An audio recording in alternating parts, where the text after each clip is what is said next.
Good morning, everyone. Happy Monday morning to you, and welcome back to Morning Musings. My name is Don K. Preston. I am the president of Preterist Research Institute of Ardmore, Oklahoma. We're, pardon me, we're doing a study of the 70 weeks of Daniel chapter 9. Now, before I get into that, I just have to say a few comments. I shared with you last week how over the last several months we've lost a very significant amount of monthly support, and I ask you to consider supporting us.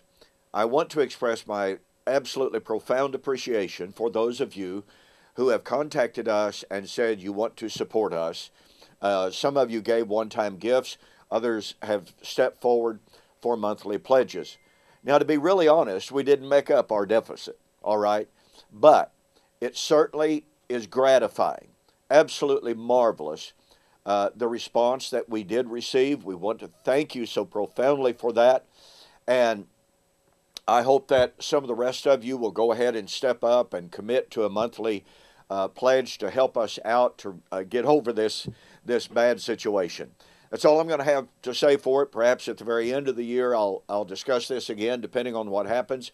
As I mentioned to you, I don't even like to, I hate asking for money. But, every one of us have to pay our bills. This ministry is supported by you. But once again, there on Thanksgiving weekend, you stepped forward, you helped us out so much, and we truly, truly do appreciate that. Now, I don't want to spend just an awful lot more time on examining the dispensational view of the 70 weeks, in which they tell us the 70 weeks brings us to the ministry of Jesus, the 69th week. And Jesus did, in fact, offer the kingdom to the Jews, but they rejected that offer. And due to their unbelief, God postponed the kingdom prophetic clock. He stopped it. And he established the church instead of the kingdom. And it will be at the rapture, which we are told repeatedly could be at any moment. God will remove the church from the earth. He will begin once again dealing with Israel in the last week of the 70-week countdown. Now, as I have shared with you, the idea that Jesus came at the time appointed by the Father who knew the time, and sent his Son at just the right time, the time chosen in God's omniscience, and yet, due to Jewish unbelief, could not accomplish the mission that the Father sent him on. Look, pardon me, you can parse that, you can slice it, you can dice it. But all the world that means is Jesus failed. It means God failed. It means that God did not know what time it was in the final analysis. And so I have shared with you what the Old Testament scriptures had to say about the mission of Jesus, and thus the will and the knowledge of the Father. Number one, God would laugh at Jewish unbelief, laugh at the Jews' attempt to thwart his kingdom purpose, Psalms chapter 2. I have shared with you that Isaiah chapter 42, pardon me, just emphatically says, Messiah would not fail in his mission. And oh, by the way, that mission involved his incarnation.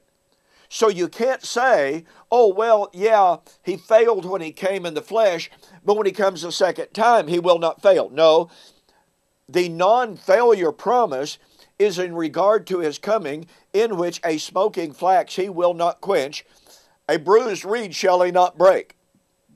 That has to do with his incarnation, not his second coming. And so you cannot create a dichotomy in whether or not Jesus was to be successful only at his second coming. He will not fail. And third, I've shared with you how God promised concerning the oath to set Jesus on the throne of David. He said, I will not alter the words that have gone out of my mouth. Well, the words that went out of his mouth have to do with the time frame, the 70 weeks. And the 70 weeks are limited to the first century. To insert a 2,000-year gap into that countdown, to say, well, yes, God set the appointed time in the first century, but due to the unbelief, He changed those plans, He altered those plans, and we're still waiting for that fulfillment, means that God altered the plan. So the dispensational view completely violates what the Old Testament said about the mission of Jesus. And I've shared with you that if there is a gap in the text of Daniel chapter 9, that means Jesus either didn't know about it or he lied to his audience when he said, the kingdom of heaven is at hand. If there's not a gap in Daniel chapter 9, then Jesus was right. The time for the kingdom was the first century, and God could not fail. Okay, that's the recap. So we are told by our dispensational friends, well, there has to be a gap in Daniel chapter 9 because Daniel chapter 9 actually foretold the failure of Jesus. Daniel chapter 9 and verse 26, and after the 62 weeks, which accurately is after the 69th week, Messiah shall be cut off, and a large number of translations say, and have nothing. And so our dispensational friends tell us, well, what that means is, here is Daniel predicting the failure of Jesus. Well, if Daniel is predicting the failure of Jesus, then that violates Isaiah 42, Psalms 89, Psalms 2.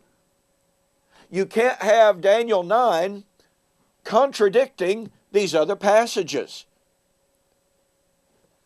What does he shall have nothing? Well, many translations render it totally differently from that and give no support for the idea he shall have nothing. But does the idea of he shall have nothing mean that he would not fail in his mission? No, it refers to his humility. It refers to Isaiah chapter 53, that he was taken from the land of the living. Even his clothes were cast from him. As the psalmist said, they cast lots for my clothing. Jesus was stripped of everything when he was put on the cross. It is not referring to a failure of his mission. And so when the dispensationalists try to insert failure or postponement into the text of Daniel chapter 9, they fly directly in the face of all of these other passages that affirm without equivocation, number one, that Jesus would not fail. Number two, he would not fail in his incarnate ministry. You see, this is critical. Because the dispensationalists tell us, well, yes, he failed in that coming, but he will not fail at his second coming. No, that will not work. Isaiah 42 deals with Jesus' incarnation. Therefore, if Jesus' incarnation was for the purpose of coming and proclaiming the nearness of the kingdom, he would not fail in that coming. That coming would not postpone the kingdom. You cannot take Daniel's statement, he shall have nothing, pardon me, and make it refer to a failure of Jesus' mission. Once again, without contradicting all of the rest of the Old Testament testimony concerning Jesus' mission, his incarnate mission that would not fail. Okay. I cover all of this and a whole lot more in my book, 70 Weeks Are Determined for the Resurrection. as well as in my book, Seal Up Vision and Prophecy. Go to my website and order 70 Weeks Are Determined for the Resurrection. Be sure to mention that you saw the offer on YouTube or Facebook, and I'll refund your shipping. I can't do that for Seal Up Vision and Prophecy. I apologize for that, but it's just not possible. The cost of shipping will not allow that. Okay? So, go order this book and be sure to mention that you saw the offer on YouTube or Facebook. Now then, what about a 40-year gap between the first half of the 70th week and the last half? I have had any number of people contact me and say, well, Don, you know, the 70-week countdown only brings us to about 34 or 35 AD. You're putting the end of the 70 weeks at AD 70. You've got to have a gap. Well, the word gap implies a failure, like the dispensational view. Starting tomorrow, I'm going to share with you why there is, in the text of Daniel chapter 9, an interim, foretold, ordained period of time between the first half of the 70th week and the 70th, or the last half of the 70th week, a foreordained, foretold period of 40 years. You don't want to miss that. So I'll see you on the flip side.